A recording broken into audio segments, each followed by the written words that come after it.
तो भक्तजनों, कैसा लगा कल फिर से माफ़ी वीर की चिट्ठी पढ़कर सुनाई गई।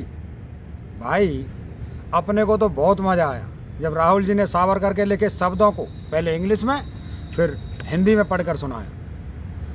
हिंदी इसलिए सुनाई कि मूर्ख, गंवार और फर्जी डिग्री वाले नेता के भक्त उससे भी गए गुजरे हैं, इसलिए इंग्लिश तो उनके समझ में आएगी नहीं।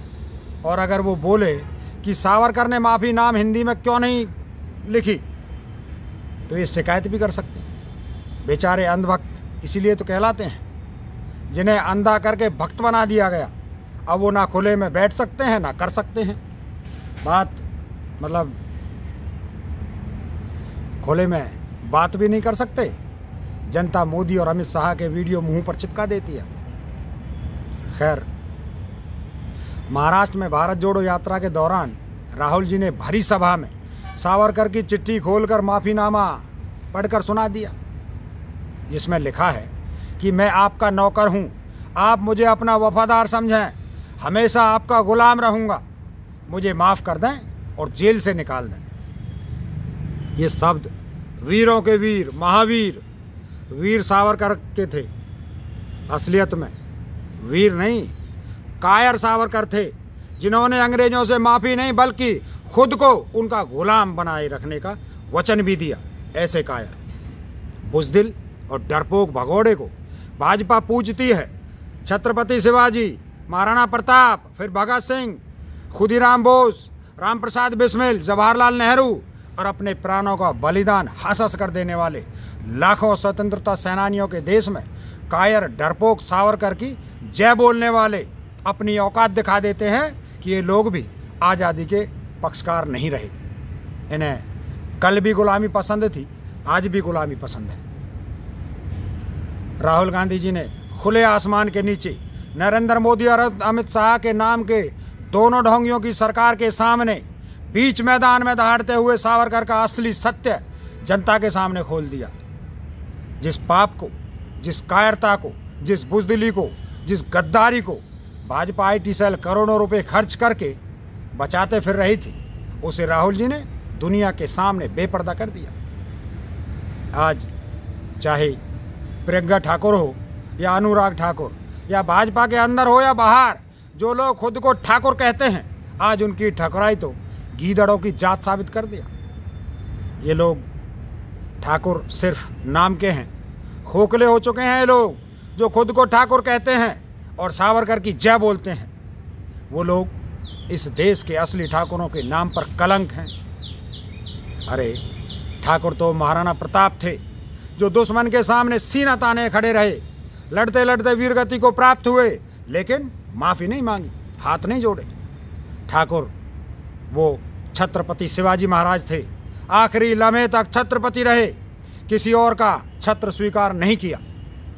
मौत भी सामने आई तो अपने माता पिता का सर नहीं झुकने दिया, मौत को गले लगा लिया, लेकिन माफ़ी के हाथ नहीं जोड़े। ठाकुर तो लक्ष्मीबाई थी, जो अपनी औलाद को ढाल बनाकर मैदान जंग में अंग्रेजों पर बिजली की तरह टूट पड़ी थी, अपनी लहूलुहान काया को जिंदा के हवाले कर दिया, लेकिन माफ़ी के हाथ नहीं जोड़े।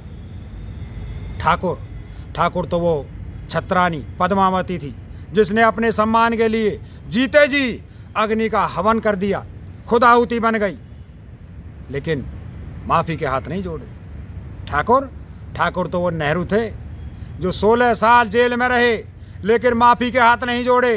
ठाकुर तो महात्मा गांधी थे, जो दुनिया के सबसे बड़े साम्राज्य के सामने अधनंगे बदन बैठकर बोले कि हमारे कपड़े तो आपने लूट लिए। दुनिया की सबसे बड़ी भूमि के मालिक के सामने देश की असलियत दिखाकर जालिम अंग्रेजों से भारत को आज़ाद करवा दिया। खुद के सीने पर गोलियां खा ली, लेकिन माफ़ी के हाथ नहीं जोड़े। ठाकुर तो आज राहुल गांधी हैं, जो नरेंद्र मोदी के किसी भी हथकंडे से नहीं डरता, ED, CBI, इनकम टैक्स किसी गीदड़ से नहीं डरता। अरे जिसके पिता और दादी को गोलियों से छलनी कर दिया, बारूद से टुकड़े टुकड़े कर दिया गया, वो आज खुली सड़क पर शेर के माफिक चल रहा है और कह रहा है, सुन नरेंद्र मोदी, ये देश असली ठाकुरों का है, जो किसी गुंडे मवाली तो ठीक, उसके बाप से भी नहीं डरता। अरे ठाकुर तो वो होते हैं जो ठकुराई बचाने के लिए प्राण दे देते हैं, लेकिन शर्म से कहना पड़ता है कि भाजपा के साथ खड़े लोग जो खुद को ठाकुर कहते हैं वो तो केवल ढोंगी और खोखले लोग हैं, जो न बलिदान जानते हैं न शौर्य, खुद की कुर्बानी देना तो भूल ही गए, उल्टे माफ़ी मांगने वालों की जय जयकार कर रहे हैं। तीनों लोगों के सबसे बड़े ठाकुर प्रभु राम इन माफ़ी वीरों को कभी माफ़ नहीं करेंगे, ना ही इनके जयकारे लगाने वाले को माफ़ करेंगे। मेरे भारत यात्रा के हर यात्री से, यात्रा देखकर खुश होने वाले हर सच्चे भारतीय से और आज भाजपा की नफरत का सच जान चुके अमन पसंद नागरिकों से बस यही कहना चाहूँगा कि जालिम का सर कुचलना जुल्म नहीं होता, पागल जानवर को मार देना हत्या नहीं होती, इसी तरह झूठ की गर्दन दबाने पर कोई सज़ा नहीं होती। सच बोलते रहिए, झूठ और झूठों को झक मार कर माफ़ी मांगते हुए फिर देखेंगे एक दिन। लिख कर ले लीजिए साथियों, नरेंद्र मोदी एक दिन इस देश से फिर माफ़ी मांगेगा, क्योंकि उसकी बोई हुई नफरत एक दिन उसे ही खा जाएगी।